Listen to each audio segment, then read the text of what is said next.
So there were two targets on the objective. The Rangers were going after a facilitator, and we were tasked to find this IED facility, which in hindsight, that's a terrible thing to do. If we think it's one, why don't we just drop a bomb on it? Which is what we ended up doing on the backside is just pulling in a couple of 500-pounders and leveling that compound. Welcome to Combat Story. I'm Ryan Fugit, and I served Warzone tours as an Army attack helicopter pilot and CIA officer over a 15-year career. I'm fascinated by the experiences of the elite in combat. On this show, I interview some of the best to understand what combat felt like on their front lines. This is Combat Story. Today we hear the combat story of a longtime Green Beret, combat veteran, and retired Sergeant Major Josh Johnson. Josh spent multiple years downrange in Iraq and Afghanistan, many with 1st Special Forces Group, in combat where he led from the front, but he also spent years teaching other Green Berets and partner forces. Josh was selected as an exchange officer to the Australian Special Air Services Regiment, or SAS, where he trained and fought alongside our very close Australian brethren. In his last 2 years of service, Josh focused specifically on leadership development and training, which has served him well. Since leaving the service, Josh has continued training and developing leaders, this time with Mike Sarraille's Talent War Group, where Josh is a partner and Senior Vice President of Leadership Development. I hope you enjoy this interesting and wide-ranging combat story as much as I did. Josh, thanks for taking the time to share your story with us today. Yeah, excited to be here. Thanks.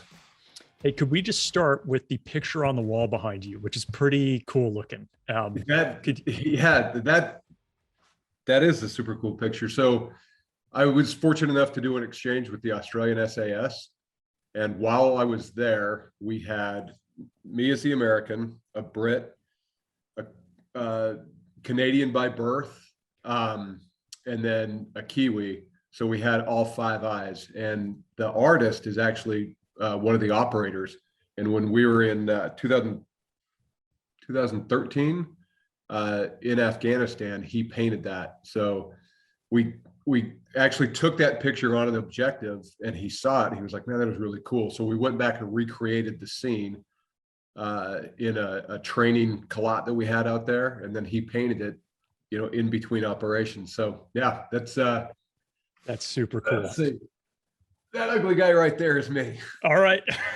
He's the one with the dark silhouette. You can barely see him, right? So yeah, it's pretty cool because it's got the flags of all five countries from the Five Eyes. That's awesome. The Five Eyes connection. I didn't even put that together. So for those who are just listening and who can't see the video, definitely encourage you to check this out.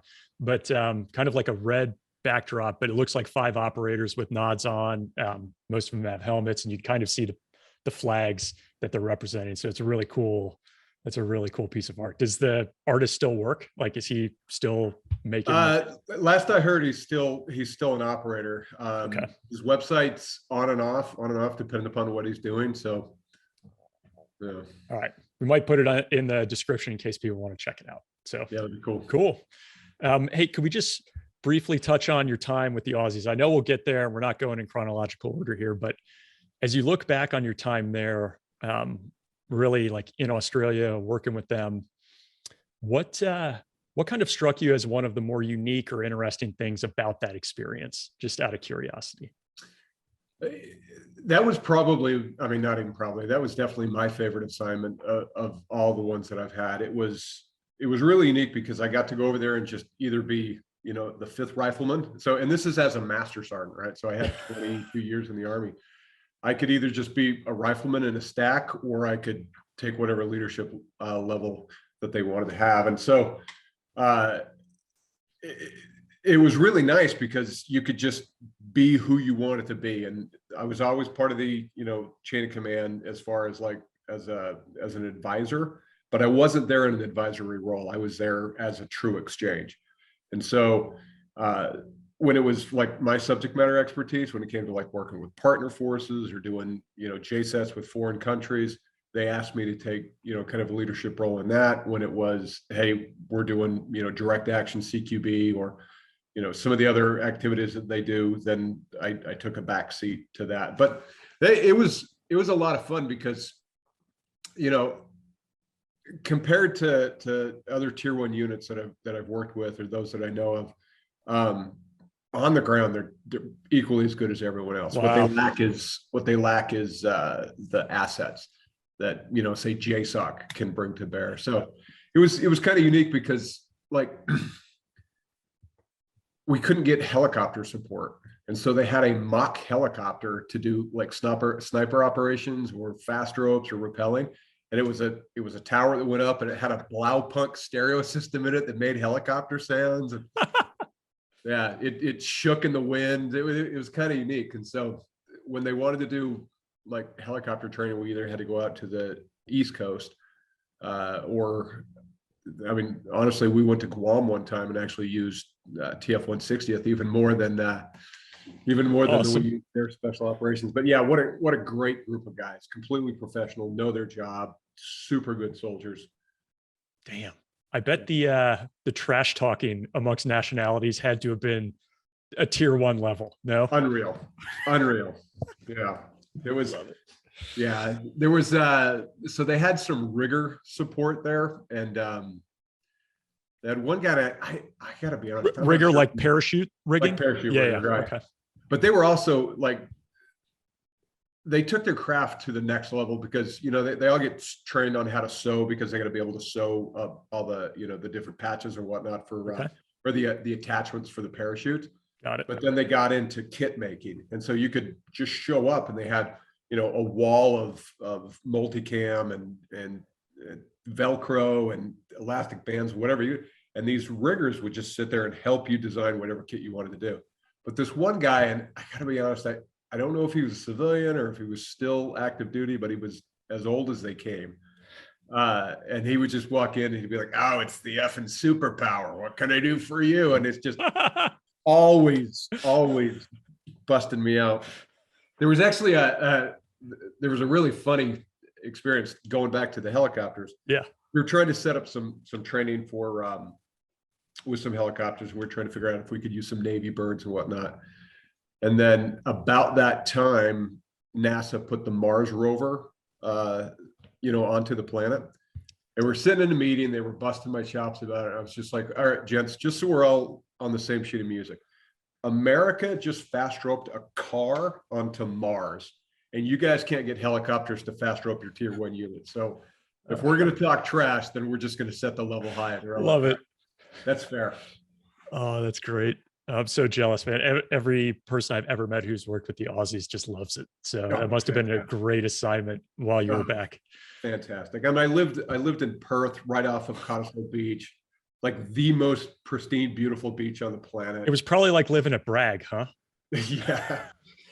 Yeah. Just like Fayetteville. Yeah, a little different than Fayetteville. Okay. So then if you could just take us back to you as a kid briefly, would you have ever imagined you would have been like in Australia in your future? Was that ever anything you would have imagined as a kid growing up? No, not as a kid. I actually had the opportunity to do it a couple of years earlier.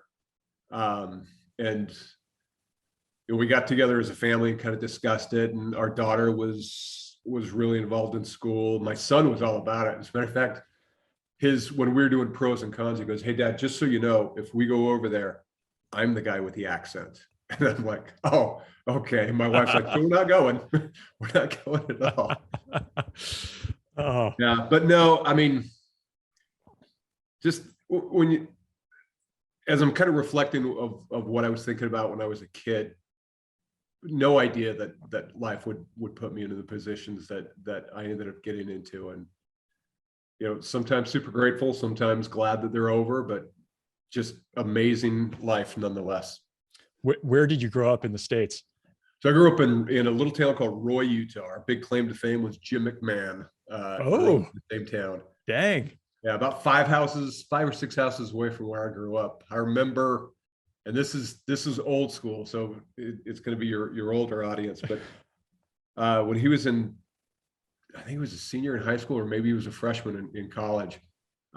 He got stabbed in the eye with a fork by his little sister. She threw it at him and it stabbed him. That's how he ended up being blind in one eye. So he always wore those glasses.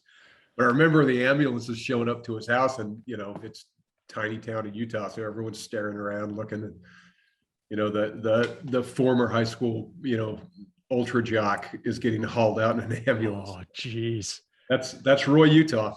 Got it. So given all that you go on to do that we'll cover here, like the jumping, the diving, the shooting, did you grow up just like living outside? Like Utah is really well known for the parks and getting out there. Was that just your childhood basically? Oh, absolutely. So we had a couple of things. My dad was super into Boy Scouts, which means we were all into Boy Scouts, and I mean, just a ton of fun.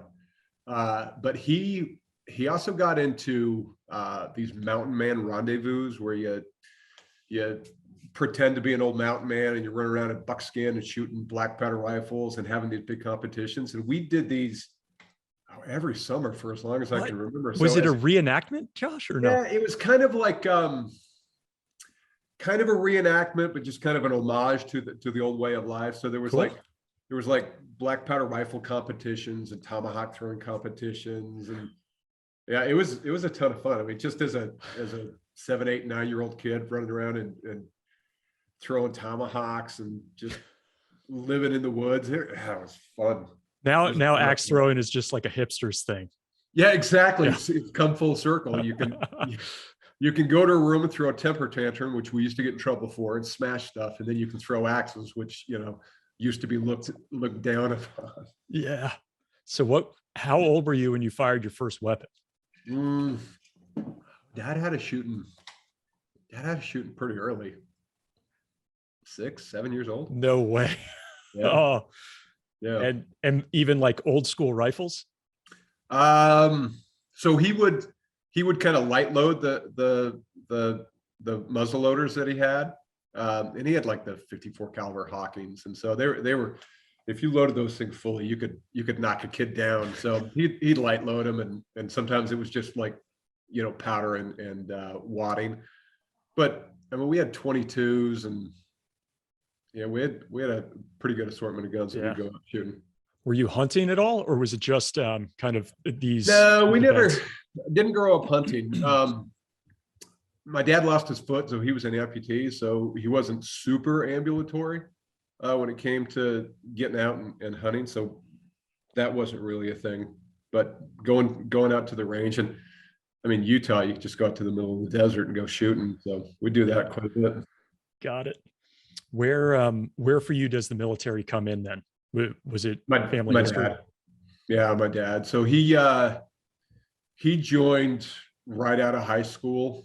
And he's got kind of a funny career.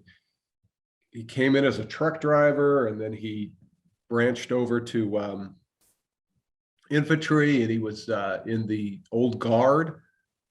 He was part of the Kennedy funeral as an old guard. Wow. Yeah, that was kind of cool.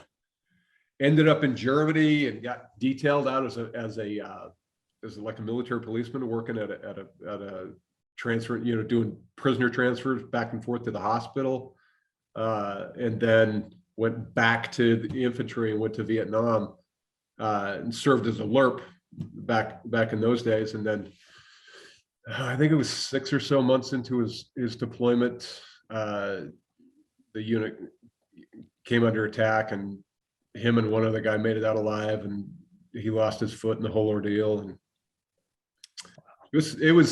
he made good use of it though, right? So like, as going back to the mountain man days, he had a peg leg made. The VA made him a peg leg, and so that was just kind of a unique conversation that he had. We used to do crazy things. We take like an old leg, one of his older legs that wasn't working anymore, and if we're camping and people are tubing down the river, we'd hide that thing under a log and then scream and get people to come help us pull a body out. Just all sorts of silly stuff. I almost feel bad laughing at that. Yeah.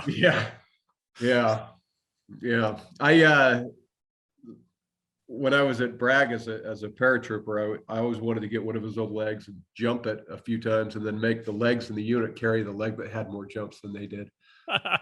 I opted out of that. I didn't think that would be as appropriate as. Yeah. Gosh. So just a couple things here as we go back to the shooting skills. Obviously, your old man teaching you. Something I've been interested in hearing from different people we've interviewed, the skills that you learned there compared to what you picked up in the Army. Did you feel like you came in as a better shot, or did you have to unlearn some of your initial habits? No, I mean, he learned to shoot in the Army, so a lot of those, fundamentals of Okay. marksmanship were right on board. And he was so good. I mean, he was an incredible marksman. And he was really good when it came to range safety and just everything you needed to do. So I went to basic training. You see, guys are floundering on the line and don't know what they're doing. And I'm like, okay, I've done this before, so it wasn't so bad. It took me a while though. I was an okay shot, but I wasn't a great shot. And it took me a couple of years in the Army to really kind of hone my skills. I remember the first time I was like, marksman, I'm better than that. And apparently I wasn't. So I got better. I got better with time. Got it. And did he have any apprehensions about you trying to follow that path, having, lost his foot? I don't think so. None that he ever brought up. He was always real proud. And you got to remember, I mean, it was 89. Yeah. There wasn't a lot going on. The first Gulf War, had gone down, and that was a one and done. And then I actually joined the National Guard at first, and so the intent was to go to college, and then that didn't work out. Ended up getting married and having a baby, and needed to have a better source of income than what was available to a very young father and wannabe college student. So we ended up joining the Army. And then while I was at my AIT to go active duty, the second Gulf War happened, and by the time I got, it was all over by the time I made it out of training. So then it was just kind of peacetime for a good number of years. Yeah. Okay. And then just before we jump into what happens after you join, just with your old man, since he had served in combat, did you guys used to talk about that experience before you had gone through combat yourself? So he ended up passing away in 2000. Yeah, so I didn't get those opportunities, but I picked his brain pretty heavily because I knew it was always a possibility. I was in the Army, and so we had a lot of conversations, and it was really focused on, hey, know the fundamentals, be really good at the small things, because at the end of the day, that's the things that keep you alive. And just a lot of like, what it was like to be in a war, and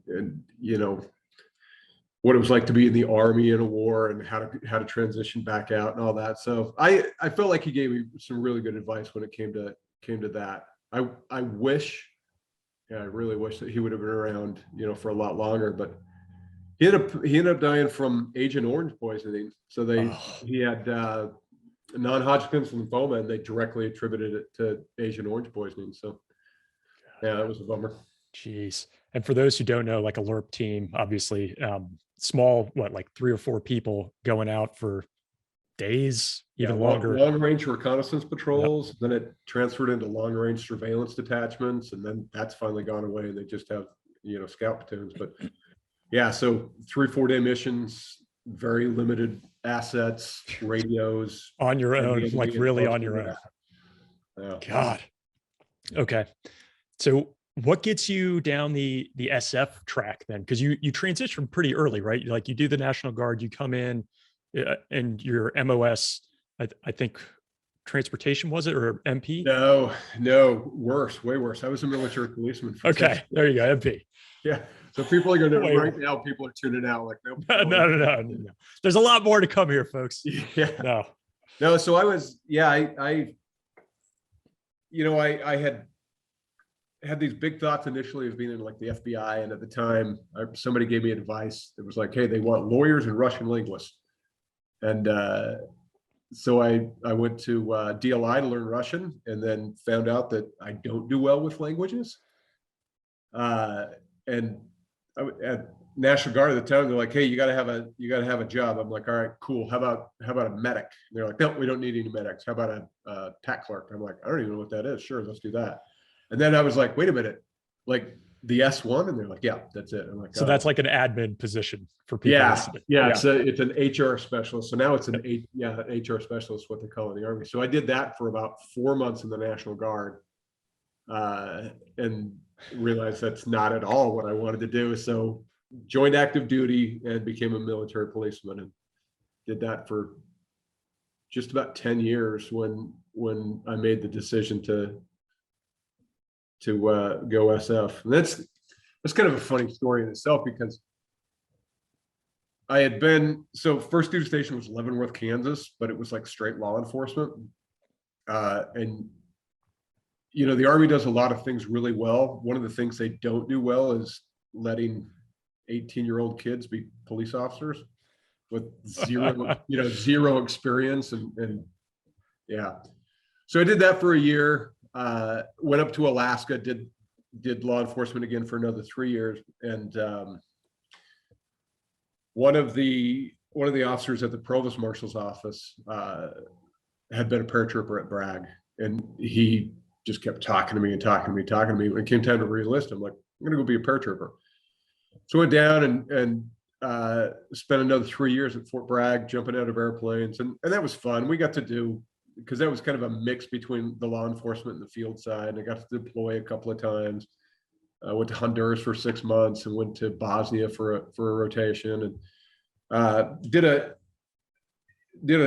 couple of really cool things. And then my wife wanted to go to Europe, and so the opportunity came up to re-enlist again. So we went to Belgium, and while I was there, we had a mission to do physical security, so bodyguard work for visiting generals to the SACI, or the Supreme Allied Commander Europe. Got to be the #1 title in all of the military. Yeah, that's a great one. Supreme Allied Commander. So anyone that was coming to visit him at the time, we would pick up their security details. And so I got to run around all over Belgium, being a bodyguard, and that was kind of fun. But while I was at the school,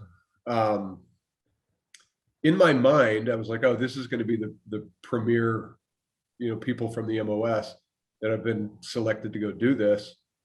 Kind of an arrogant thought now that I think about it, because I went. But I got there, and I was less than impressed with the people in the course. And there's kind of a story off of that. One of the practical exercises you have to do is physical training with your principal. And so you figure out, what they want to do, and then how you're going to provide security. And so it was going to be a 3-mile run, no big deal. I had 8 people. I was in charge of this exercise. And most of the people were actually at Fort McClellan, Alabama. And I was like, hey, do you guys have bicycles? They're like, yeah. I'm like, great. Let's bring 4 bicycles. We'll have 4 people running next to it and 4 people on bikes, and we can swap out. And at the end of that event, I was carrying 2 sets of body armor and 4 pistols, and I was all alone with this guy. And I was like, this is not what I thought it was going to be. I was pretty disappointed. Got done with the course and went back and, took my wife out to dinner, for being, I was gone 3.5, 4 weeks, and took her out to dinner. And while we were at dinner, I was like, I don't want to do this anymore. I don't want to be with these calibers of soldiers, or this caliber of soldiers. And kind of broke the news that I was going SF. And we talked about this the other night. She goes, yeah, you never really talked to me about it. You told me about it. I was like, oh, worked out? And she's like, yeah, it worked out. I'm like, all right, thanks. So it wasn't like you heard your dad telling stories, you didn't see some movie or read a book. It was like this moment of, hey, this isn't what I'm cut out for. I want to go this different direction. 2 things had happened while I was an MP that kind of steered me in that direction. The first one was I was on patrol, and in my patrol area that day happened to have all the ranges. And I was just patrolling down, and I saw these 4 guys at a range, and they're in like kind of BDUs with ball caps and with the typical story. I'm like, who are these guys? Yeah. So I just pulled in and watched for a minute. They were shooting all these kind of crazy guns, and just kind of watching. And this guy walks up, and he's a master sergeant. I'm like, oh, hey, sergeant. He goes, is there a problem? I'm like, no, I'm just watching, seeing you guys do stuff. He goes, well, then why don't you come shoot? And I'm like, base 1-1, I'll be out for the next 25 minutes, and walked away from the patrol car. So as a staff sergeant at the time, I had 3 E7s and an E8 loading, all these like French Galils and FNLs and all these foreign weapons, and just letting me shoot. I was like, this is crazy. They're like, yeah, we're just doing, foreign weapons familiarization, and eventually a spendex. And they're just like, yeah, we got to get rid of this ammo, so we might as well shoot it. So yeah, come on. And so I got 4, expert gun guys teaching me how to shoot. And I was like, this is awesome. So fast forward, maybe a year or so, year and a half, I'm in Bosnia, and I had 2 roles over there. I did physical security for personal security for the political advisor. And then on the other side, it was just like law enforcement, like security patrols on the base. And it's kind of funny. I'll never say his name, but in the chow halls, especially overseas, you've got the clearing barrels. Yeah. Well, I was walking up to the chow hall, and I heard pow. Oh, geez. I look over, and there's this guy just standing there holding his pistol with his head down. And I walked up, and he had SF patch on, and he was a warrant officer. And no way. I walked up and I looked at it. And I looked at him, and I'm like, Chief, it's not even center mass. And he just turns to me and he goes, are you kidding me? I'm like, come on, man, let's go take care of this. And I realized that, look, an AD is a terrible decision, but I didn't know the guy. I didn't know what was going on in his life. And I realized that they were doing a lot more over there than anyone else was. So I took him down and kind of processed it and took care of him, right? Because he just looked like somebody that needed taken care of. Josh, can you just explain? I only say this because I have a lot of people leaving comments and videos like, hey, any acronyms, if you could just help us understand them better. So like, I totally know what you're talking about. Can you just describe the stigma of what happens when when you discharge into a clearing barrel? It's a huge deal, right? Huge. Number one, you're supposed to be a professional gunfighter. And if you don't know the difference between a loaded and an unloaded weapon, that's a no-go. Fast forward a number of years, they stopped doing clearing barrels because they got attacked in Mosul, or not in Mosul, in Mosul, when that chow hall got blown up. And so now they stopped doing it altogether. They just want people to keep their guns loaded, which only makes sense. You're in a war zone. Yep. But at the time, it was clear the weapon, go into the chow hall, come back out, go to another clearing barrel, reload your weapon. So the fact that he had a negligent discharge, especially as a warrant officer, could have been pretty terrible for his career. I don't know. It just seemed like the right thing to do, so I kind of buried it, and it didn't make the blotter, and went over and saw him a couple of days later. It's like, hey man, it's no big deal. Whatever you do with your chain of command, it's on you, but it's not making the blotter. And he was like, all right, cool. But then I just kind of kept an eye on what those guys were doing and how often they were going out, and just watching how they worked and operated. And I just realized that they were doing some pretty impressive things, without really knowing what it was, but just the manner in which they prepared for operations was different than the other units. And so,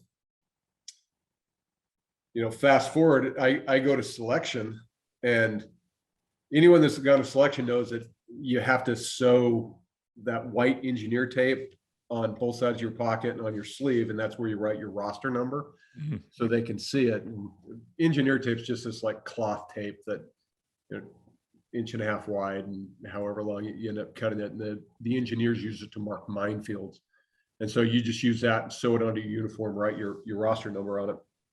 So I'm sitting out at Camp McCall, sewing these patches on, and just this shadow comes over me, and I'm like, that can't be good. And I look up, and it's this warrant officer, and he goes, it's not even center mass, huh? And I'm like, oh crap. Damn. So he just kind of looks at me and he walks off, and I'm like, I don't know if this is a good thing or a bad thing.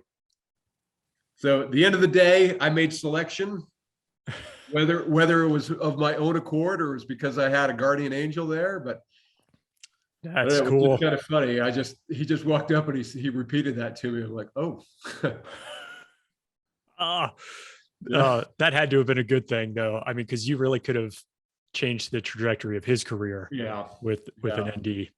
yeah. Um, And from all accounts, the guy ended up having just a stellar career. And it's good to hear that one mistake didn't derail him, although it does. There's some pretty big stereotypes against warrant officers in the SF world, and so oh, kind of cemented them early for me. But I don't know. He ended up having a really good career. So got it. yeah. I love it. All right. And then just since you touched on Bosnia, something that you had sent to me previously was a story about robbing a Bosnia bathroom attendant. Can you Yeah. please explain? Is this at the same time? Yeah, that same rotation. Look, I grew up in Utah. Like I didn't even know bathroom attendants were a thing. And so I'm doing security for the political advisor, and she had a meeting downtown with the local governance. And so we drove her down and got her in, and they had security on the building. So we just came off, and we were at the entrance point. She was in there forever, and I needed to use the restroom. So there was one just down the road. So I was civilian clothes, and we had shoulder holsters and jackets and running around in a Pajero, a Mitsubishi Pajero. Yeah. Yeah, such Like a classic SUV. car. From the, Yeah. yeah. And so I walked in, and there's this guy sitting in front of the bathroom, and he's in the Bosnian business suit, right? The Adidas Is that a tracksuit. tracksuit? And he looks at me, and he's kind of, got this, he looked like a thug. And I went to walk in, and he taps his plate, and I looked at him. I'm like, I can't believe this guy is fleecing people for bathroom money. Like, what a jerk. And so I looked at him, and I just pulled my jacket open and showed my gun, and he goes, yeah. So I walk in and use the bathroom. And I'm like, I'm the baddest guy on the block. And so I walk back, and I'm like, I can't believe this guy was trying to rob people. And they're like, no, that's a bathroom attendant. Like, that's a common thing. I'm like, oh man, I just robbed a bathroom attendant. Which is obviously a common thing in Europe if you've been around Europe, but if you haven't, you have no idea. I love it. Knucklehead kid from Utah. God. By that point, I'd been out of country. I did 6 months in Honduras, completely different, and then that trip to Bosnia. That was my second time out of country, and had no idea bathroom attendants were a thing. So when, if we talk through selection, what year did you end up going through that, Josh? Let's see, 2000. Wow. Is that right? 99. Went through in 99. Okay. So just before everything changed, huh? Yep. So what unit were you at when 9/11 happens? So I was with the Chevres Air Base, which is in Chevres, Belgium. That's where the SACER's airplanes kept. So there's two things there: the PX for all the Americans, and the SACER's airplane. So we were doing law enforcement on that base. And here's another example as to why I wanted to leave. So this was 99 into 2000, and the Y2K was the thing. Yeah. And I was the desk sergeant, so I ran the MP station.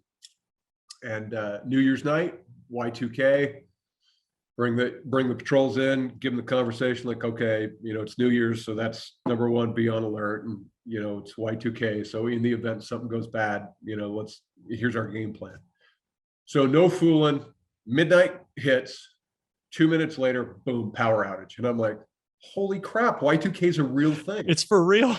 It's a real thing. And I'm like, I can't believe this is happening. So I call the patrols, and we start alerting. They're like, no, we got power everywhere else. I'm like, well, we don't have power on base. Ends up one of the off-duty MPs had gotten drunk and drove into the power station. I was like, come on, man. So Yeah. it was time to leave that organization and go work with a higher element. So I had already gotten a selection at that point. So I'd been selected to attend training, but it was just another kind of nail in the coffin. Oh, I got it. Okay. So you had already been selected. You were just kind of waiting to sequence into a unit at that point when 9/11 happened. Yeah, because I was overseas. Let's see, we went there at the end of 98. If you're overseas and you get selected, you have to complete 2/3 of your tour.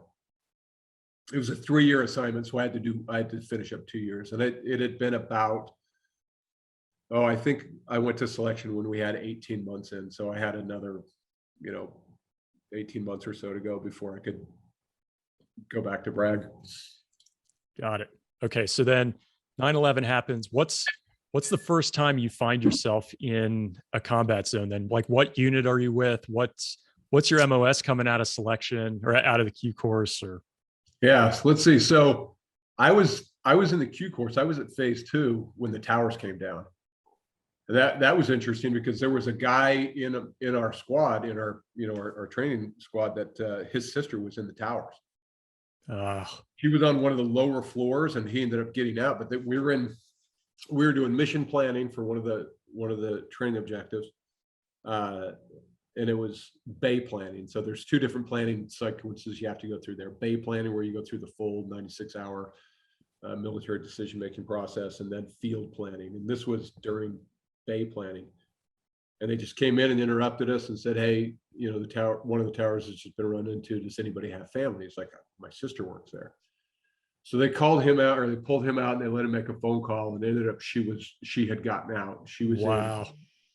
so she was in Tower 2 prior to it getting struck. And so she was able to get out. And then we finished up planning and then went into the field. And I think they all knew, because I don't remember that. I can never remember the nomenclature of it, but it was the old squad radios that you could actually dial in AM radio. And so we'd go do our operation, then we go into planning. Everyone's listening to the news about the towers on this AM radio. That was kind of a crazy time. So you must have come out of that like right as everything's ramping up out of the Q course. Yeah. So finished up that, became an 18 Delta, so a special forces medic. So you got to do the medic thing eventually. I did get to do the medic thing. Yeah, what an incredible course, and just some of the characters that came out of that course. But one of the guys in it had been rolled. He'd gone through the Q course before and got rolled, and so he came back and had to finish the last half of the medics course. But as he was waiting to restart that medics course, he had already done SEER and language. So they pulled him like 2 weeks before the medics course was done, because we were essentially, everything was done. They're like, hey, you're going to third group and get ready to go. Wow. I remember that was crazy, because we were talking to him like 3 days later. He was like, yeah, I showed up. They're like, hey, take this impact credit card, go down to Rick Hendrick's Toyota and buy all the Tacomas that they have. And so the guy's been in the unit like 3 days, and he shows up to Rick Hendrick's Toyota in Fayetteville. He's like, I need all of your Tacomas, put it on this card. Yes. Like, all right. Oh, yeah. Back when GWAT money was available. Big. Yeah. But so I ended up going to 1st Special Forces Group. And at the time, OEFP, so Enduring Freedom Philippines, had just started. And so 1st Group was kind of being held in reserve. And so we weren't going to Afghanistan or Iraq initially. As a matter of fact, my first day on my ODA, I step in and there's a guy named Josh, same name, ended up serving with him as I was my last couple of years in the Army. The guy's just fantastic. But I walk in and, I get introduced, and, I shake everyone's hand, and he goes, he doesn't shake my hand. He just gives me like the mead mug, and he goes, don't quit. I'm like, yeah, don't quit what? He goes, anything. And then he gets up and walks out. I'm like, oh, okay, who was that? They're like, don't worry about him. He just transferred over to 5th Group because we're not getting in the war. So he wanted to go. So he did a branch transfer, or group transfer, went to 5th Group and got into it over there for a couple of years. But so we went down to the Philippines, and this is kind of a long way to get to your story. Yeah.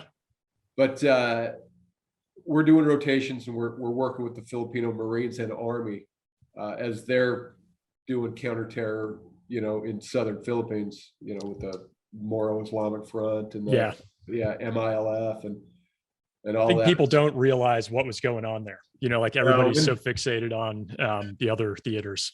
Yeah. And we lost a couple of guys. We, Mark Jackson and Christopher Shaw, and so there was stuff happening down there, just not nearly as bad. Don't get me wrong, we lost 3 guys, and then a guy on my team ended up drowning on one of my rotations down there. But as we were working with the Filipino military, we were doing, just kind of AARs and lessons learned. And I remember this Filipino lieutenant sitting down and talking about an operation that he had been on, and he said, they were conducting a raid, and as they were doing it, they got counterattacked. And as he's telling his story, he just stops and he goes, and they did a counterattack, and they hit us with RPGs. And then he stops and he gets really serious and he goes,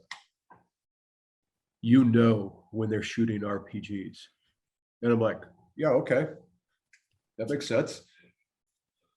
Fast forward a couple of years, the first time somebody shoots an RPG at me, it's like time stops, and all I see is this face of this Filipino lieutenant going, when they shoot RPGs at you. And I'm like, yeah, man, you're right. Shoot RPGs at you. Yeah, that was it. Everyone talks about how time can stand still. Yes. Like it was just like, back to this conversation, then back to the firefight. It's like, oh wow, that was trippy. Josh, for people who haven't seen an RPG shot at them, why do you say that? Because it's such a scary moment, because it moves slowly, because of the impact? Like why would people say that? It's the sound, right? The first thing is it's that rushing kind of whistle sound that an RPG makes. And it's not like incoming where you get that or like indirect fire where you get that whistle. You just get that loud kind of rush. And then if it hits and detonates, it's a freight train followed by an explosion. And it was, they're pretty terrifying. Got it. It reminds me of another super funny story with an RPG, working with the Afghans. Do it.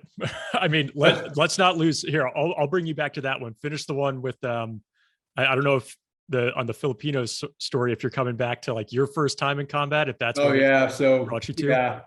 Well, that was kind of my first time. We had gone through some IED stuff, and we'd had some like light engagements on my Iraq trip. So really the first time I got shot at, we were doing, so when I went to Iraq, when they pulled 1st Special Forces Group into Iraq by way of acting as a liaison element with the Republic of Korea, SOF. So Korea had an element up in northern Iraq, up in Kurdistan, but they wouldn't do combat operations. So we went to act as a liaison between Korean SOF and the Kurdish battalion that they were partnered up with. So we would train with them with the Koreans, and then we would take them on operations. So that was during the first election, so 2005. And we pulled a battalion of Kurds and went down to Mosul and did election security sites, which was crazy because Mosul's an Arab city, and we brought this battalion of Kurds, and everyone was freaking out. And so there was an old UN distribution warehouse complex down there, and it had a wall and everything. So we housed the Kurds in there. And we took one of the warehouses kind of in the center of the compound, and then they had everything, all the other ones. But one night, middle of the night, we started taking rounds through the warehouse. And it wasn't heavy. It was just kind of sporadic gunfire, but it was my turn for fire guard, so I'm the guy awake, and suddenly rounds are coming through, and I go over to my buddy, John Stumbach, and just back up a little bit. I had to go through one of my NCOES schools. And so the team deployed and had been there for 3 months, and then I caught up with them. Okay. It was a 2-team mission. So there was already, that made 3 medics on the scene. And so it was okay that I didn't go in initially. So they had already they had done the Battle of Telefar, and they had a couple of pretty big engagements. So he was the closest guy to me when the round started off. I'm like, John, hey man, we're getting shot at. I remember he rolls over and he listens for a minute, a couple of rounds go off, and he goes, it's not effective. And he lays back down. And I remember thinking, that is the coolest guy I've ever seen. And then about that time, we took some sustained fire, and he was like, that is, and he jumps up. I'm like, okay, now I could be as nervous as, as I felt. So do a quick head count. We realized we're missing one guy. I'm like, where is he? And I'm like, oh, Chief had gone across. He had gone to the latrine, which was outside this aisle. So we cracked the door open, and he's yelling. He's like, hey man, I can't get through the alleyway, because it was, we were taking fire down that. And so we loaded up a gun truck and pulled out, put rounds into the building where we got him back from the outhouse so we could get back in. And that was the first time that I had gotten shot at. And then Iraq was actually kind of an easy rotation after that. We couple of IED, near miss IEDs, and some sporadic gunfire. But after that, Iraq just wasn't a big deal. Yeah. And we were up north. We were with the Kurds. I mean, if we weren't going down and doing operations in Mosul, like, we were running around in soft body armor and pistols and going to the market, and like Kurdistan was nice. Like it was pretty cool up there. So go ahead, Josh. Go ahead. I was just going to say, so it wasn't until Afghanistan 2010 when I got into that, my first real fight, and that's when we got hit with RPGs, and that was an interesting day. We had gone into Kanjaki down in the Helmand region, and if anybody knows that they were not friendly in Kanjaki. Kanjaki is a big dam, a big hydroelectric dam, and the Rangers had to secure that early on in the war, and it stayed under our control, and then the Afghan army kept it secure for the longest time. But we'd always go into the city of Kanjaki and do operations because there were always something going on. And another one of our teams had been in there, and we got called out on QRF to support them. They found a massive cache, and they were doing the SSE on it, and they were like, hey, we just need some help securing the city. So we flew in the middle of the night and secured it, and had kind of sat around all day long, as they finished up and provided security. And it was about, 10:30 or so. And we just realized, it's about to get on. And you could just, you just feel the temperature change, and you see the women and children kind of move out. Anyone that's been around it knows when things are about to go down. It's just, there's a change in the environment. So that happened. We're like, okay, get ready to happen. So I went up on the rooftop with a couple of Afghan 240 gunners and just set in some support by fire positions, and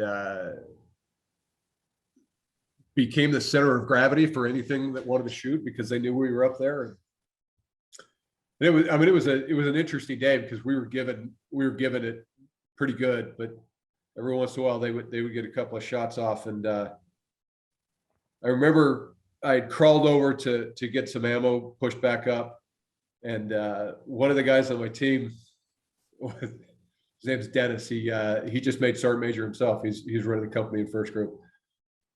Just an animal of a human being. He's trying to talk this Afghan into firing an RPG into a building, and you could tell he just wanted to take the thing and shoot it himself. But he's SF. So the right thing to do is to have the partner force do it. Exactly. We're advise, assist the companies. So he's trying to get him to do the right thing. And the kid would come up and he would just crack his head over the thing and he'd get ready to shoot, but the warhead's like 4 inches away from the wall. And so Dennis would pull him off, and explain it to him again and talk to him. Finally, the Afghan just grabs the RPG, sticks it up in the air, poof, fires that thing off. And Dennis is standing right there when it goes off. And I remember watching it and I was like, oh my gosh. And this Afghan spoke just a little bit of English, and he kind of looks over at Dennis with this terrified look and he goes, missed. And Dennis loses his mind. He's like, yeah, you missed because you almost shot my fucking face off. I was like, oh, Dennis is not happy. You basically used it as a mortar. Yeah. Exactly. So needless to say, Dennis shot the rest of that kid's RPG. So oh man, was that like a multi-hour gunfight that you guys were in? yeah, it was an all-day event. It started at 10 o'clock and kept going. And since you guys came in hastily that night before, I don't know if it was hasty, but you kind of said like you came in to help with a weapons cache. Yep. And like, were you guys supplied or ready for that type of sustained engagement? Or is that you kind of knew in that? So we knew we were on QRF, so we had prepped for it. Okay. And every time we'd prep, we'd go out with the expectation of 36 hours. Okay. So, double basic load, enough food and water to last for 36 hours. And we knew we were coming in on a significant cachet, and so the thought process was there would be some more flights coming in and out as we handled that. So we were prepared for it, but nonetheless, it was a long, hot day. But I remember, we're up on the rooftop, and as the fight got going, like trying to get resupplied for water and whatnot became a pretty low priority, and so it was me, and I had 3 gun crews, and we had just taken up 3 different positions, and I'm bouncing back and forth and talking to men on targets and just making sure things are going good. And at one point I realized we're all just hungry, and I had a pack of gum, like, because my pack was down in the courtyard. I was just up on it with my kit, and I had this pack of gum, and I handed it out to the Afghans, like thinking everyone would take a pack of gum. And I look over, and one of the guys is like unwrapping and shoving all the gum in his face. It just ate an entire pack of gum. I'm like, okay, we need to get him some chow. God. Hey, so you said you guys were kind of like the center of gravity for this fight. What does that mean for people listening? Well, when you've got three machine guns up on a rooftop and providing suppressive fire in 3 different directions, the enemy didn't like that, and so we became the main target, for the enemy activity. And so we ended up taking a ton of rounds onto that rooftop, and it was the first time somebody had been shot near me. It was the first of on that rotation. There were 4 people shot in the face, and 3 of them were an arm's length away from me when it happened. And this was the first of those. And so big heavy engagement went down. I'm making sure the teams are working, and I go to do a head count just to check men, weapons, and equipment. And I look over, and one of my Afghan partners, who were referred to as the Godfather because he just had this like super Marlon Brando voice in the 4 English words that he could speak, is kind of sat up against the wall, kind of slumped down with a little bit of blood coming from right there. I was like, oh, that's not going to be good. Crawled over and pulled him down because he was still kind of in the line of fire. Checked the pulse, nothing. I was like, all right, priority is gaining fire superiority. So I went back to the guns and made sure that we had taken care of it. And then, I don't know, probably, time kind of flies during that. Maybe 15, 20 minutes later, I was able to go back and deal with him, and crawl back over, and I look at him again, and I'm like, he didn't look dead. So I'm like, I'm just going to check one more time. And so I check the pulse again, and boom, there it is, just a super faint pulse. And I'm like, holy cow. Like we no longer got a KIA, we've got a WIA. So drag him off the roof. And anybody's ever seen those roofs up there, those cots have got this like giant corrugated mud roof. And so I got to drag him over a couple of those and then drag him down the trough and get him into the courtyard.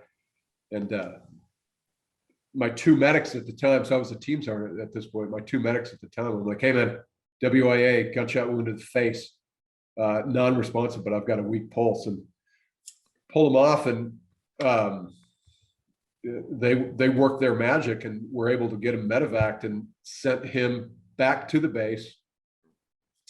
They sent him to the main Army hospital, and the surgeon, they had a neurosurgeon on. He came and did an assessment and said, "Hey, it's not going to happen. You know, face him east and let him die." And come morning time, he's doing rounds, and he walked in and checked him again. The guy's still alive, and he's actually got a little bit of improvement. He ended up living, No way. which is amazing. But he was a vegetable. Yeah. Right? Okay. So it wasn't great quality of life. But fast forward to 2018, the then battalion commander is now one of the Kandak. So he was a Kandak commander. Now he's a brigade commander. So he's a general officer. What's Kandak? It's Afghan for battalion. Okay. Yeah, battalion size. So about 1,000 people roughly. So he's now a one-star general, and I'm partnered up with him again. And I asked him about it. He goes, no, he's still alive. I was like, holy cow. So wow. yeah. So the Godfather made it till at least 2018 when I was there. But yeah, so that's what I would really consider my true baptism by fire. That was an all-day event, just managing gun crew after gun crew and securing that perimeter while the other ODA was feverishly working to go through and do full SSE on just a ton of equipment. And we ended up blowing everything up just because it was way too much to try and bring out. Was it tough for you at all in the team sergeant role to not be the 18 Delta and like work on that guy right there? It was, but either I was a terrible medic or he was really almost dead, because I did a full assessment and not breathing, no pulse that I could tell, and I remember thinking, hey, I'm pretty amped up, so let me slow down. And I remember taking a really deep breath and calming my hand and feeling for that pulse, and I just could not find one. And highest priorities is maintain fire superiority. So in that particular case, it wasn't as hard. Now my medics will tell you I got in their way all of the time. They're like, hey, we've actually got a job. I'm like, yeah, I mean, I know you do, but you know it as well. It's funny. Every new team sergeant gravitates towards the MOS that they of course. It's comfortable, Yeah. I think that's true in corporate America too, wherever you're managing, absolutely. Like if you can kind of lean into that team that you're used to. That's exactly right. And look, I had two really good medics, super good medics, and they're some of the best guys on the planet, and just, incredible at their job, and both of them just clowns, just made life fun on the deployment. Yeah. Love it. Yeah. So you had mentioned that was one of 3 or 4 people that have been shot very close to you. Yeah. Is there another example that comes to mind of just like, I would imagine you're not any closer to a gunfight than somebody right next to you getting hit. So is there another one that comes to mind that was particularly memorable for you? Yeah. So there were 4 of them, and actually they're all 4 kind of interesting stories. So on that same operation, another one of our Afghans, this one a lieutenant, took a round through the front sight post, and I wasn't near him, so he was the one of 4 that I wasn't near. But he took a round to the front sight post and ended up losing a bunch of teeth and getting some scarring on his face. And here's the really cool story about that. My wife at the time worked for a dentist back in the States. And I knew this guy was not going to have, he's not getting any new teeth out of the Afghan army. So I called my wife's boss, and I'm, from Afghanistan. I call the office and my wife answers, and she's all excited to talk to me, like, yeah, I love you, but I need to talk to your boss. And she was like, what? I'm like, just let me talk to him. So I explained to him what happened, and he goes, so he needs dentures. I'm like, yeah, he needs dentures. He goes, all right, I'm going to mail you the kit. And so he mails me a mold. I get a mold of this guy's teeth. I mail it back to him, and then he pays for out of his pocket 2 sets of That's cool. Upper dentures for this guy. Funny part of it is neither of us realized that it was 2 uppers. And so he's like, the top ones fit really well, but the bottom ones don't work so much. So I called back to the doc. He's like, no, they're just uppers. I'm like, yeah.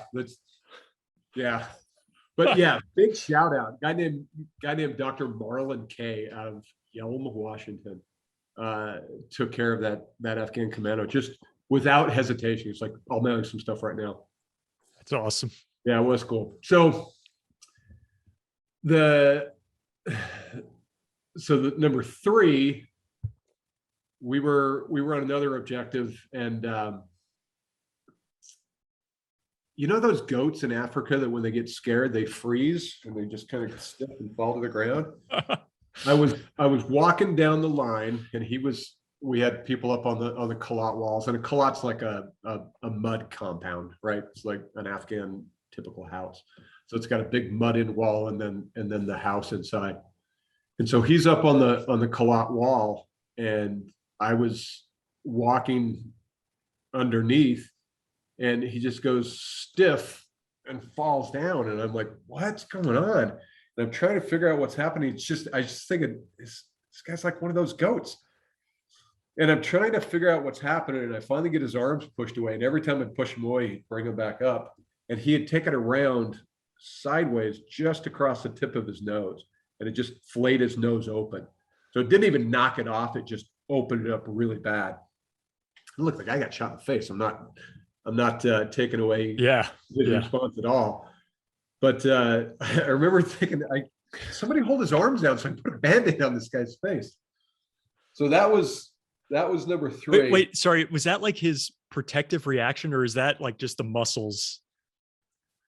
Yes. Like rigor mortis? I don't know. Yeah, it wasn't rigor mortis because he was alive. Fine. I think it was that instant shock, and he didn't know what else to do. I mean, let's be honest, right? It's a 7.62 round to the head. Yeah. So even if it just cut his nose, like that concussion had to have knocked him a little silly. I just imagine there's so many things that you end up seeing when you're in combat as often as you are, especially as an 18 Delta, that there's not enough time when they're teaching you to like go through all of these anomalies. Like, all right, a guy takes a round to the nose. Like, who's going to think of that? And, yeah. Right. And how do you bandage your nose? Right. Yeah, that was interesting. Then the 4th one was actually a guy on my team, and he's still active duty, still doing really well. We were on a different objective, and started taking fire, lined up against the wall. And it's a testament to just how tough of a guy he was, but it's also kind of a peek behind the curtain as to what it's like to be on an ODA, to be part of a special operations team. So he's next to me, and I remember he just pulls off the wall right quick, and forgive my language, especially my family that's going to listen to this. He just kind of sits down and he goes, they fucked me really hard. And I remember thinking, what the hell does that mean? And I look over, and he's got a gunshot wound to his face. And and again, like, this is 3 or 4 people shot in the face this far away from me. I'm like, I am a bullet magnet. Yeah. But priority is certainly not me being a bullet magnet, it's Billy. But he's standing and he's talking. And so that's the first indicator. So this isn't going to be too terrible. But I call the medics over. They run over, they start treating him, and it ended up being, it hit his cheek. It went into his mouth, traveled along his teeth, didn't affect any of them. came back out kind of at the backside of his jaw, and then ricocheted down into his neck and stopped at his clavicle. So the assumption was it was either a ricochet that had hit him or a round at the very end of its trajectory that just didn't have as much power. Jeez. But so this guy, poor Billy, gets shot in the face. And once we realized he was going to be okay, Dennis, again, walks over and he checks on him. And there had been a lull in the firefight.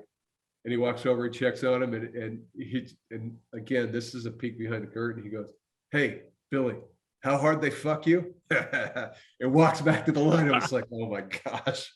That's what I miss most about that environment, honestly. Like the lighthearted points like that, where you can just give somebody a tough time, even in that moment. Yeah, crazy. But yeah, so Billy ended up being fine. We medevaced him out of there just because it was, you know, he just got shot in the face, right? So yeah. We got him out of there. And that had been, it was actually a really rough day because we were going after we were doing a joint mission with 3rd Ranger Battalion. And at the time, the partner force ratio had changed, and they didn't have enough partner force to meet ratio to go on the objective. And we're like, hey, we got a lot of partner force and we're looking for some work. Why don't we go in with you? So we went in and supported 3rd Ranger Battalion, and they kicked over a liaison element with us, and the guy ended up stepping on an IED in the facility that we had gone to look at, and he ended up not making it. And so that had happened. We medevaced him. We medevaced our combat controller because he had taken shrapnel from that same IED. And then later on, maybe an hour or so later, we ended up finding one of his legs. And there was no way I was going to leave that, you know, on the objective. Just the thought of what would happen if, you know, so we're carrying around this severed leg for the remainder of the day. And then as Billy got medevaced out, I'm like, hey man, I hate to do this. He's like, yeah. I'm like, I need you to take this. And I just, you know, hand this poor kid that just been shot. I'm like, take this back. And he's like, yeah, I got it. Like, no, wow, you're an absolute champ. But yeah, that was a very, very long day. And honestly, had it not been such a tense day, I may have been a little bit more angry at Dennis for making fun of somebody that had gotten shot in the face. Yeah, but no, I know. It's that weird comic relief that kind of has to happen. Yeah. Just to bring the temperature down enough to make it manageable. And it's got to be coming from like a place of love, though, among absolutely. the team members. So those two are thick as thieves, and they were that entire time. And you know, Billy was just one of those guys that always wanted to do the right thing. It was just so hardworking, and you could not find fault in him. And so when he got teased, it was absolutely, you know, 100% out of love. And yeah, like I say, Billy went on. I was recently talking to him. So I'm living up in Pennsylvania now, and he is from Pennsylvania. So I'm constantly reaching out and finding out, hey, where are the best trails to go hiking? And he just completed his time as a special forces team sergeant, and from all accounts, just crushed it in the wall. So yeah, super good guy. What were you guys doing up against the wall? Were you guys in a stack? Were you just kind of like taking No, cover? It was we had set up a defensive perimeter, and we were just setting in security while the Rangers were finishing up SSE on their main target. So there were two targets on the objective. The Rangers were going after a facilitator, and we were tasked to find this IED facility, which in hindsight, that's a terrible thing to do. Like, if we think it's one, why don't we just drop a bomb on it? But which is what we ended up doing on the backside is, you know, just pulling in a couple of 500 pounders and leveling that compound. But how for those, myself included, who I never really heard of an ODA with the partner force working with Ranger Battalion. I'm sure it happens more frequently, but any difficulty in just working with Ranger Battalion from an ODA perspective or vice versa? No difficulties, but I tell you, so, I mean, I was a military policeman for 10 years, and then I went into SF, and on the SF side, mission planning is serious and it's detailed and thorough, but it's 12 guys at the time, 12 guys locked into a room. And then you put on your best uniform, whatever that happens to be, and go brief the battalion commander and get approval for the operation. But it's a lot less formal. And so when we went in to do, so me and my team leader at the time, Rick English, so Rick, super interesting guy. Rick had been an SF medic, went and supported Delta Force as a direct support medic, made Master Sergeant, opted to go to OCS, came in as a lieutenant, did a year in the 82nd, and then went to Ranger Battalion as a rifle platoon leader. Wow. So that was, he knew a bunch of those folks, and it just worked out really well that, from his previous relationships, and we knew, we just got over and talked to him. We're like, yeah, we're having a hard time getting approval because we don't have partner for us. So we got partners for days, man. What do you want? And they're like, really? I'm like, yeah, this is perfect. And so they had their air assets, and we had those that were directly supporting us. And so it was really just a marriage made in heaven. But that was the first time. So they had AFSOC supporting them. And Africa Special Ops Command? Yeah, Air Force Special Ops. Okay. Yep. And they had the Ospreys, and then the Marines had the Ospreys. Cool. And there is a distinct difference between how Marines fly those and how Air Force Special Operations Commands fly those. So the Marines are a lot more cautious, and they would, they'd go blades up and kind of hover their way in. And it always felt like a long time to get on the ground, get off that bird, and then have them take off out of there. So when that Ranger liaison, Captain Comfort, when we called for medevac, there was an opening in the middle of this village, and this thing maybe a football and a half wide and maybe 2 football fields long. And we're like, hey, this is the HLZ, and the Rangers were on one side, we were on one side, so we felt like we had a pretty good security. But that Osprey came in, and I swear, it may not be accurate, but in my mind, he was blades forward when he crossed that Calat wall and transitioned, put it on the ground. We ran him in, and he shot out of there like a cannon. And it was like, I haven't seen Blackhawks move that fast. And I never wanted to fly with the Marines again. Not that they weren't good pilots, it's just they weren't AFSOC. And so that's interesting. Yeah, those guys were really good. That's cool. And so all this time you're spending with the partner forces, I got to imagine like there's some that are probably really good, some that need a little more work, shall we say. Like, are you constantly kind of worried for your own safety as you're rolling around the battlefield, one person with these guys? Yeah, I try to explain that to people all the time, that, a typical Army unit goes onto an objective and they'll take a company size element or larger. And so an infantry company is 120 folks. And so you may do a platoon size element, so it's 30 Americans, and then a partner force. So even if it's a 50-50 ratio, you do that. We went on objectives with 8, maybe 12 Americans, and 30, 40, upwards of 100, Afghans. And so I remember having a conversation. So we stood up, this is 2010, that same year, we stood up the 7th Afghan commandos. So picked them up from up north where they had trained and brought them down to Helmand, worked with the contractors and built their compound and started deploying them. And I remember sitting down with then Colonel Jabbar, who ended up becoming General Jabbar later on. And I just said, hey, what's your take? How many of your commandos are either Taliban or Taliban sympathizers?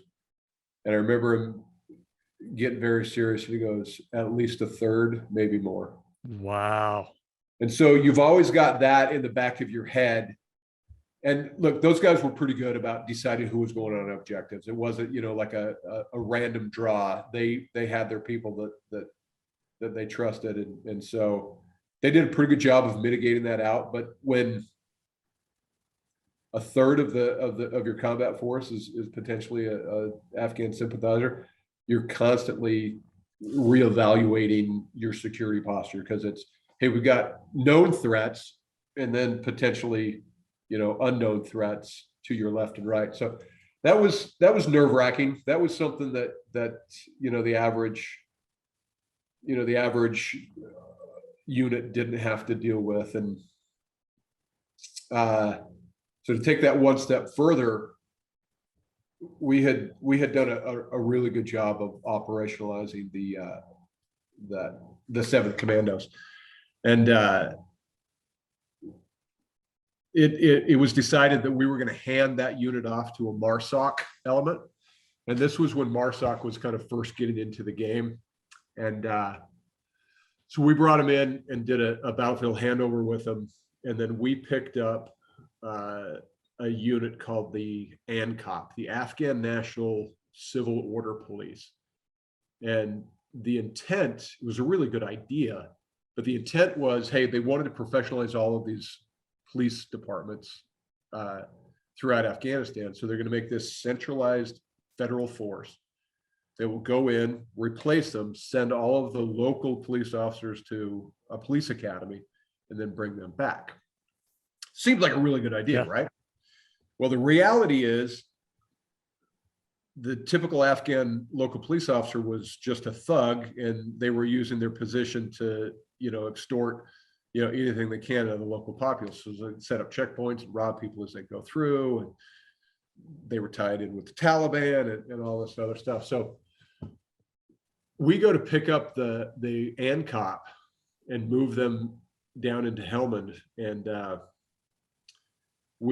so they were initially paired off with military police, and they could not make them successful.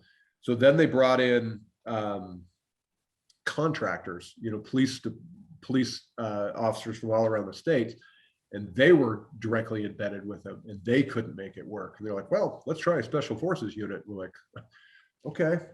And unfortunately, my past came to bite me, because I was a former Master Johnson. We'll send him.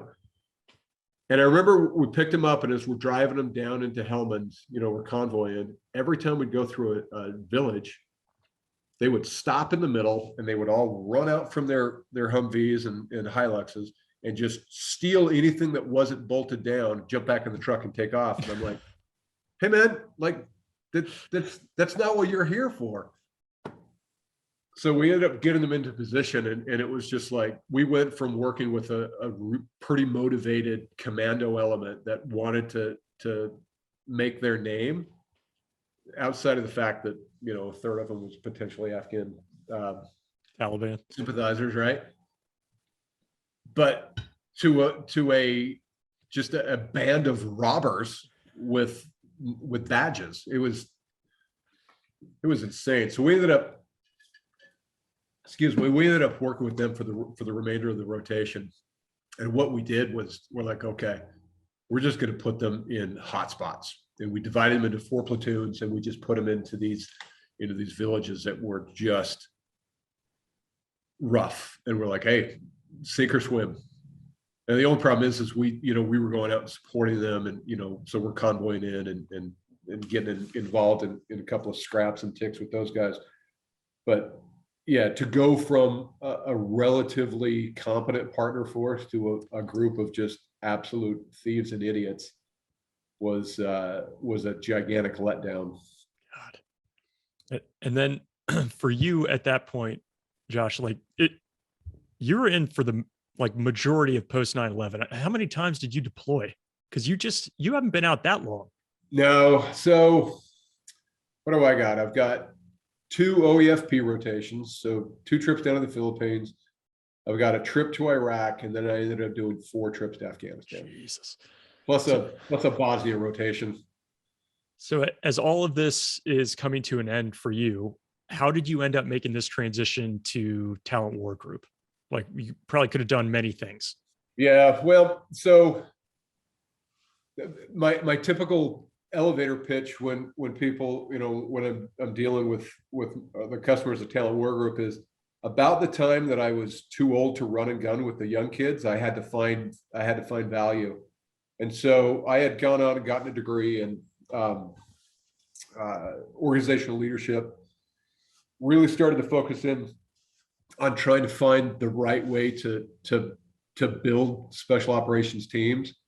So, as a new Green Beret would come out of the course, really try and figure out the right detachment to put them on, and transitioned that. And I became the group master trainer. So I took over the advanced skills company. So we did all the free fall, dive, both the close quarters combat and the sniper courses, the JTACs, which are the guys that talk to airplanes and drop bombs. We call them SOTACs in special operations terminal air controllers, and then an intelligence level course. So what I was responsible for all that advanced training. And then as I retired, trying to figure out what I wanted to do for a living, I remember I was working with an organization called the Special Operators Transition Foundation. It was just an amazing group that helps transition special operations folks into corporate America. And one of the people there, Melba Holiday, is like an executive coach. And you get a couple of sessions with her, and she goes, "Well, what do you want to do?" And I said, "Well, I want to be a sergeant major." And she goes, "Well, okay, what does that mean?" And so we really broke down what that meant. And it was, at the root of it, it was leadership development. It's like, how is it that I can train people to go out and do the jobs that we expect them to do? But more importantly, how do I train tomorrow's leaders? So emerging leaders, existing leaders, and whatnot. And so as I retired, my first job, I got a job with a major home improvement company, and I stood up their leadership development program. So I took over their training and leadership development program. And it was a ton of fun. It was a great organization. I really enjoyed it, but I ended up getting poached by Mike Sarraille, whom you had on your podcast a while back. And he had started the Talent War, his shameless plug. Yeah. He wrote the book, The Talent War, and it's how special operations assesses people for placement. And he asked me to come in and become a leadership development consultant. And so now I'm the senior VP of leadership development for Talent War, and we get the opportunity to work, with corporations, nationwide and help what they do. And the other really cool thing about it is, the Talent War they're an executive search firm that now does leadership development. But the big thing is they're helping pull, these special operators that have developed, these incredible leadership abilities in austere environments, and helping them transition into, positions in corporate America. And it's just a great organization. I couldn't be happier working for them. Just a couple questions on that. When you said you were building out the leadership development programs, and even when you were still in, were you hands-on, like developing the coursework? So, the Army already has that set in place. You've got the NCO education system, the officer development system. And so honestly, I mirror that in organizations, because don't reinvent the wheel. It's good. Nobody does it better than them. Yeah. And they don't, right? For 240 years, whatever the Army's been around, they've been producing amazing leaders. And so when I get in with these organizations, we find that, we all know that the hardest transition is to go in from being a worker to that first line supervisor. Every other promotion after that, you're changing, you become a manager of managers and whatnot. But that first transition is the hardest one. And a lot of corporations don't have that initial leader training. And so we're working with a lot of organizations that recognize, hey, this is where our gap is, because we see, we all know people don't leave organizations, they leave bad bosses. And so if we can make a good first boss, retention rates, will start skyrocketing. And we're seeing that. When you develop somebody that understands not just the managerial side, which is, hey, this is how this functions, and I'm going to set a schedule and I'm going to check your work, but the leadership side of, hey, this is how I engage with my employees, and this is how I build a relationship, and this is how I figure out, hey, yeah, they're really good at what they're doing, but that's not what they want to do. So how do I retain this person and put them into a job that they want? So it's pretty fascinating. We get to see some really good success where we just take all of these leadership lessons that we learned in my 32 years in the Army, and go, hey, don't reinvent the wheel. Let me show you how to do it. And it's paying off. People are listening. And I know you're a humble guy, I'm sure. And one of the things I was thinking about, a guy like Mike Sarraille is probably only pulling top tier talent.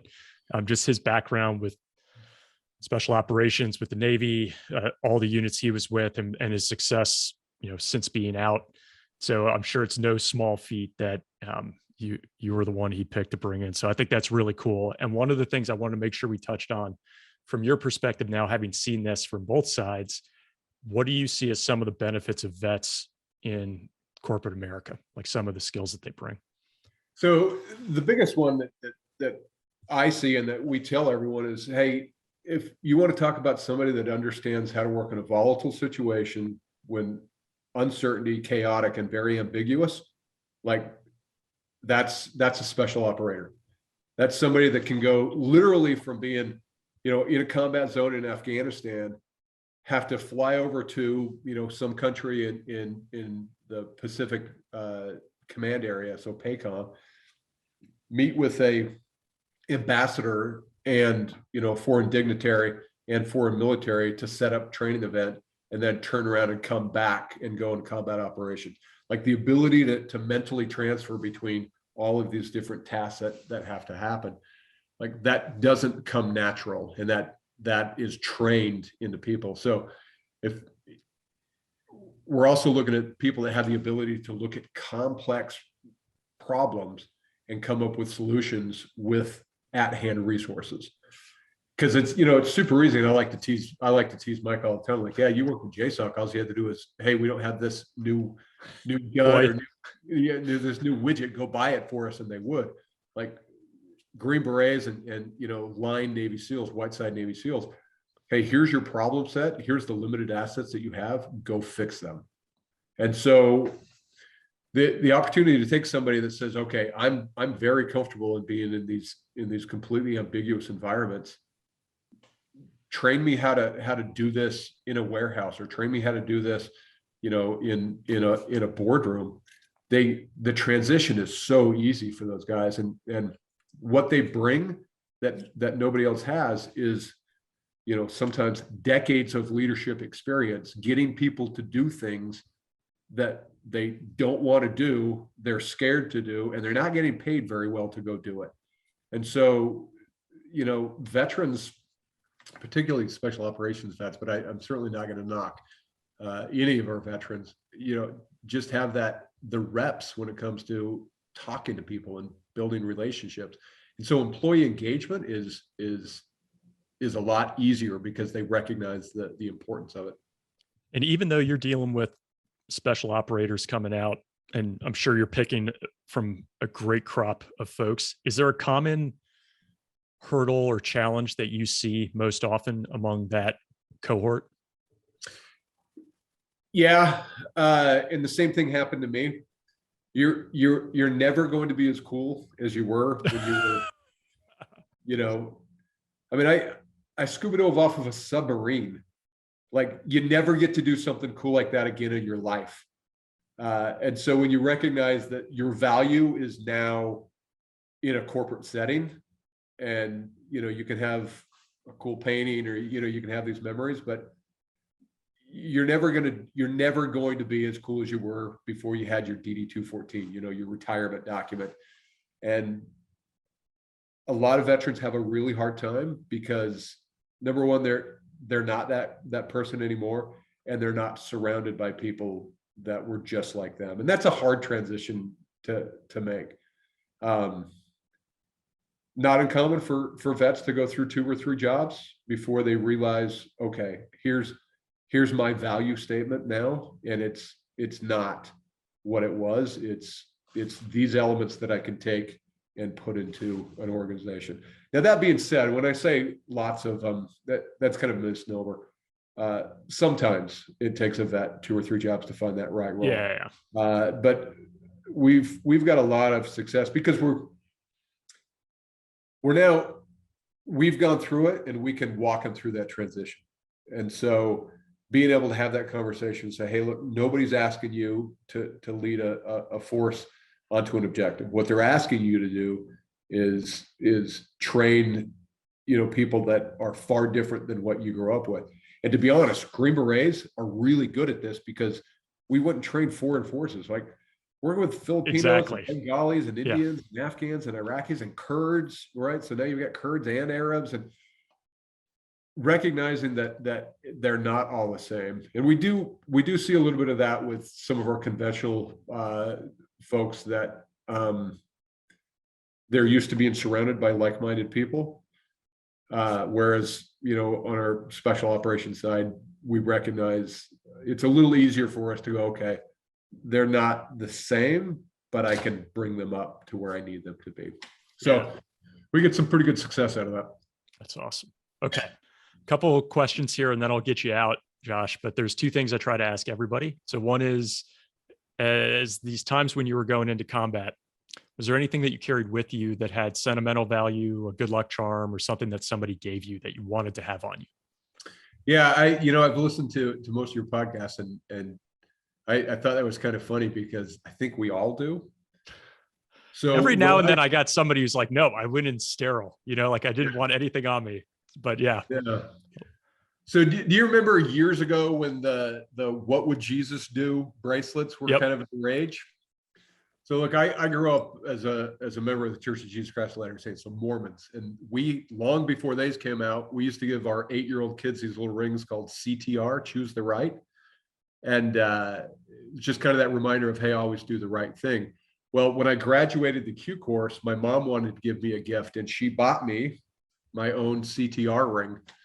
And so I've worn that on every operation that I went through. And number one, it's just a reminder that, hey, like, things are going to get stupid in combat. Do the right thing. No matter what's happening, just do the right thing. Take care of your guys, take care of the mission, and it'll eventually work out. It reminded me to always take care of my family and prioritize them, when I could, and when the Army didn't allow me to prioritize them, to find a way to at least, let them know that they were on my mind. And so that's the thing that I've always taken. But there's also one other kind of really cool thing that happened when I went to the Sergeant Major's Academy down at Fort Bliss, Texas. The local SF chapter, they've got a really good relationship with all the SF guys that have to go through that course. And there was a member that full-blooded Navajo had been in SF for a couple of years in Vietnam, and had become a Navajo shaman. And he did a ghost warrior ceremony for us as we graduated. And really cool, because it was like 114 degrees for like 3 or 4 days straight.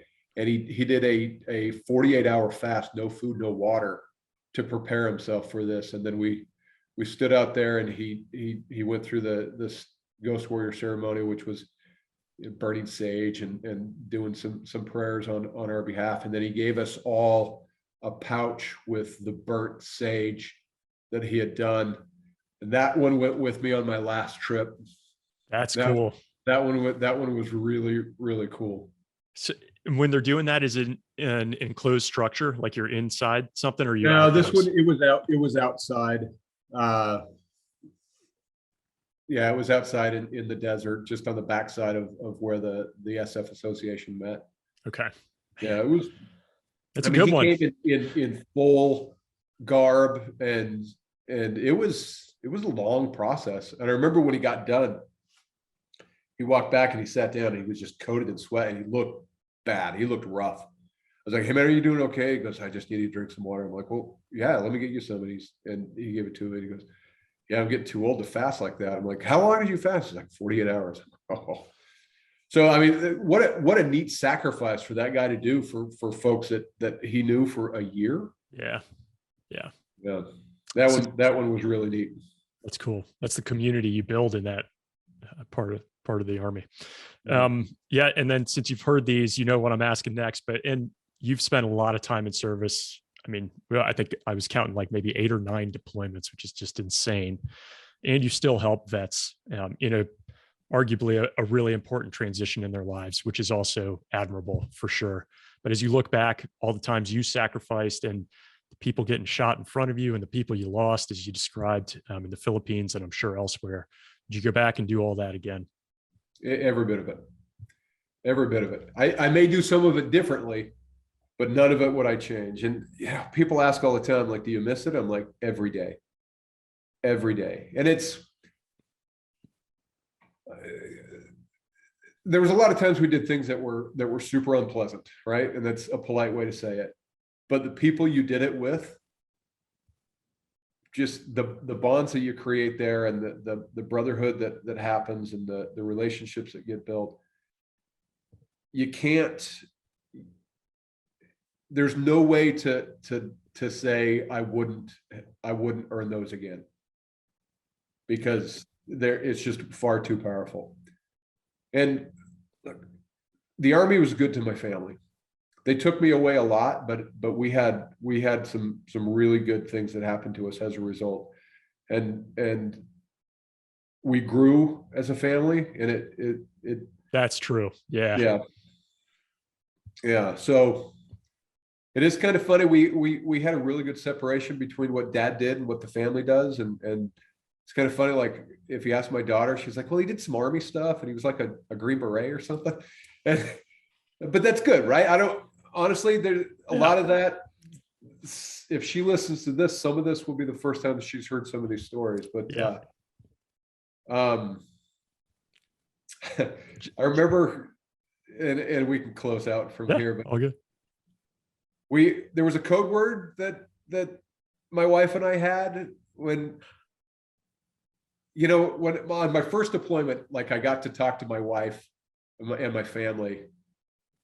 We got to do one VTC, and the families went up to the 18th Airborne Corps headquarters, got shuffled into the VTC room. We all got 5 minutes, and then it's like super awkward because the camera guys, watching them. Oh yeah. All your buddies are outside as you're at the VTC. So that was super awkward. And then fast forward, like, on my last trip in 2018, like I could Skype with my wife. We had pretty good internet. And so every once in a while I say, "Hey, I'll be out of touch for the next, for a little bit." She'd be like, "Oh, what's going on?" And I'm just Army stuff. And she knew when it was Army stuff it was the time that we were going to go out and do what we were tasked to do. And it was just kind of we'd come back and she'd just go, "Are you okay?" Like, "Yep, I'm good. Yeah. I guess the only time that kind of backfired is we took indirect fire one time when I was Skyping. So I jumped under the bed in my Connex and waited for the first couple of rounds to hit, and I was like, "Hey, I gotta go." I just hung up and took off, and then at least you hung up and she didn't hear the explosions, huh? Yeah.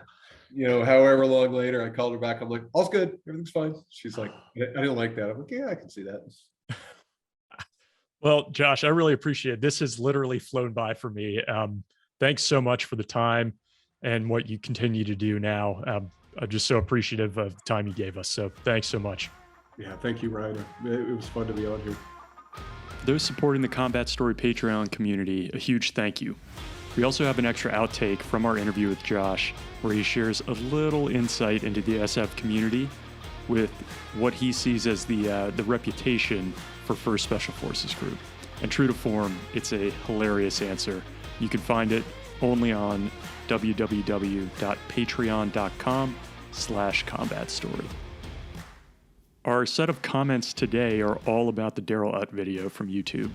And I got 3 of them, and I just thought that they were interesting and fairly consistent, but rightly so.